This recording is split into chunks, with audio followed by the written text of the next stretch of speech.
سال نو، نئے سال کو ویلکم کرنے اور سیلیبریٹ کرنے کے جدا جدا طریقے ہوتے ہیں۔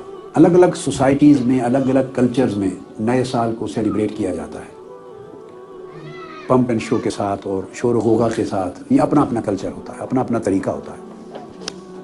مگر جو اولیاء، صوفیاء اور صالحین ہیں، وہ جب نیا سال آتا ہے اور پچھلا سال ختم ہوتا ہے تو اس کو کسی اور طریقے سے سیلیبریٹ کرتے ہیں۔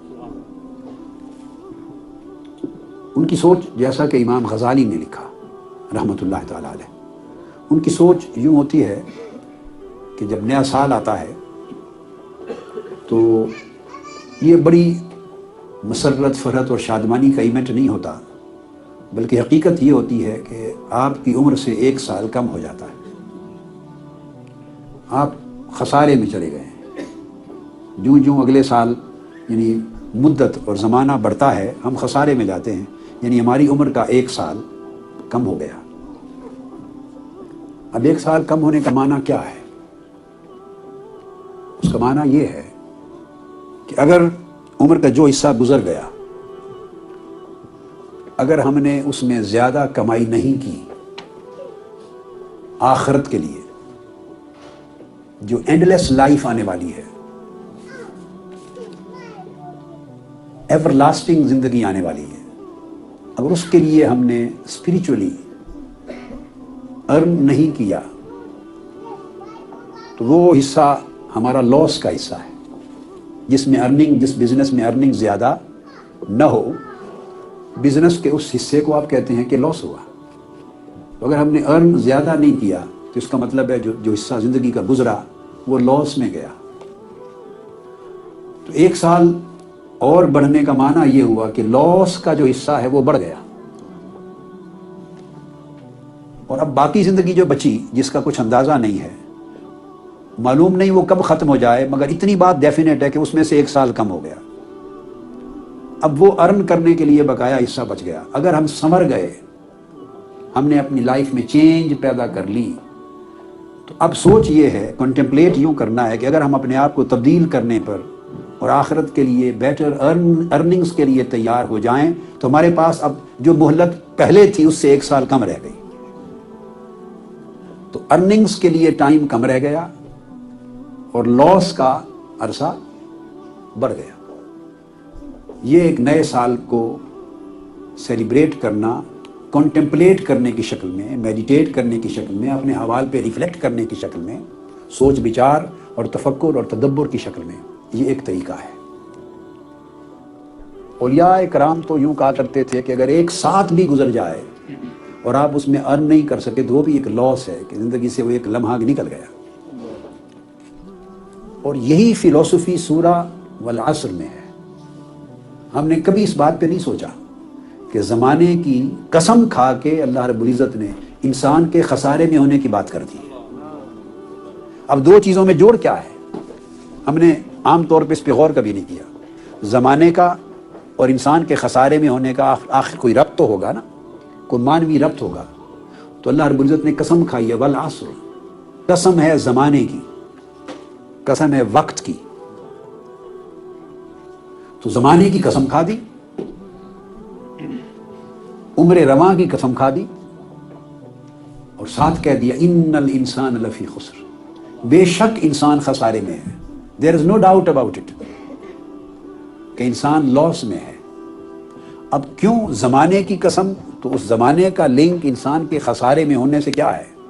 وہ یہی نقطہ ہے جو میں نے ابتدا میں عرض کیا۔ رب کائنات فرماتا ہے زمانے کی قسم، یعنی بندے کو کنٹمپلیٹ کرنے کی اور اس بات پہ ریفلیکٹ کرنے کی دعوت دیتا ہے کہ اس زمانے کا جو تسلسل ہے، کنٹینیوٹی ہے، اس کی جو روانی ہے، اس کا آگے گزرتے چلے جانا، اس پر غور کرے انسان۔ اس زمانے کی روانی کی قسم ہے کہ تو خسارے میں چلا گیا۔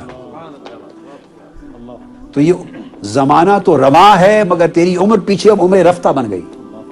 زمانہ آگے جا رہا ہے، وہ عمر رفتہ بن گئی، وہ پیچھے چلی گئی، اور آگے جو بچا وہ تھوڑا بچ گیا۔ جب تھوڑا بچ جائے تو اس کو خسارہ کہتے ہیں، جب تھوڑا بچ جائے تو خسارہ کہتے ہیں۔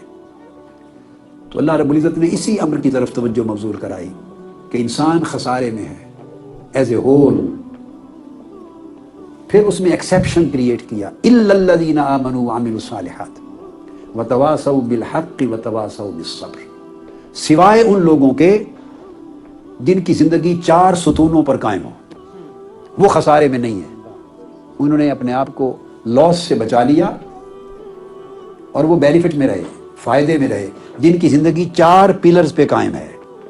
وہ کون سے 4 مین پلرز ہیں جو انسان کو خسارے سے بچاتے ہیں، یا جن کی زندگی میں 4 مؤثر ایفیکٹو فیکٹرز ہیں، ڈیسائسو فیکٹرز ہیں، جن کی زندگی ان ڈیسائسو فورسز کے ساتھ ایوالو ہوئی اور ایوالو کرتی ہے، وہ خسارے سے بچتے ہیں.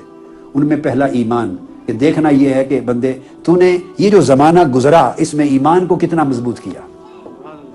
والعصر، جو قسم کھائی ہے زمانے کی کہ زمانے کو ایک آئینہ بنا کے دیکھ اور اس کے اندر جھانک اور دیکھ کے اس زمانے میں جو تم نے گزارا ہے تو نے ایمان کو کتنا مضبوط کیا.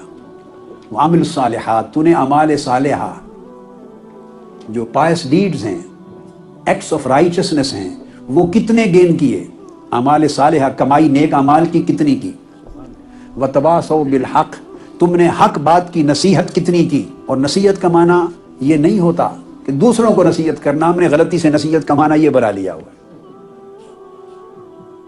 یہ غلط ہے. آقا علیہ الصلوۃ والسلام کی سنت یہ ہے کہ جب وصیت اور نصیحت کی بات کرتے، اور آج بھی خطبہ جب دیتے ہیں تو یہی کلمہ دہراتے ہیں کہ میں نصیحت کرتا ہوں پہلے اپنی جان کو، خود کو، اور پھر دوسروں کو. تو نے اپنے آپ کو حق کی کتنی نصیحت دی، کتنی ایڈوائس کی. اور نصیحت ہوتا ہے عمل کرنے کے لیے. اور جب دوسروں کو کتنا حق سمجھایا، خود اپنے آپ کو اور دوسروں تک حق کتنا پہنچایا، حق پر عمل کتنا کیا. وتواصوا بالصبر، اور اگر مشکلات آئیں تو نے صبر اور استقامت کتنا اپنایا. اگر یہ 4 ایکٹیو، ایفیکٹو، ایفیکیشس، ڈیسائسو فورسز ہیں، اگر زندگی ان کے ساتھ چل رہی ہو، ان 4 پہیوں کے ساتھ چل رہی ہو زندگی کی گاڑی، تو فرمایا پھر ایسے لوگ خسارے میں نہیں. جن کی زندگی کی گاڑی ان 4 پہیوں کے ساتھ چل رہی ہو، ایمان، عمل صالح، نصیحت اور صبر و استقامت، ان 4 ویلز کے ساتھ چل رہی ہو، 4 ویلز ڈرائیو اس کی اگر ہے، تو پھر وہ گاڑی والا خسارے میں نہیں ہے، وہ اچھا ڈرائیور ہے. اور جس کے پاس یہ 4 ویلز نہیں ہیں، وہ ایکسیڈنٹ ہو گیا ہے اس کی لائف کا، اس کا ایکسیڈنٹ ہو گیا ہے اور اس کو معلوم نہیں کہ اس ایکسیڈنٹ کا انجام کیا ہوگا، وہ بچے گا نہیں بچے گا. کہ آج کی یہ رات جو نیو ایئر ایو ہے، وہ ہمیں کنٹمپلیشن کی صورت میں سیلیبریٹ کر رہے ہیں، کومیموریٹ کر رہے ہیں.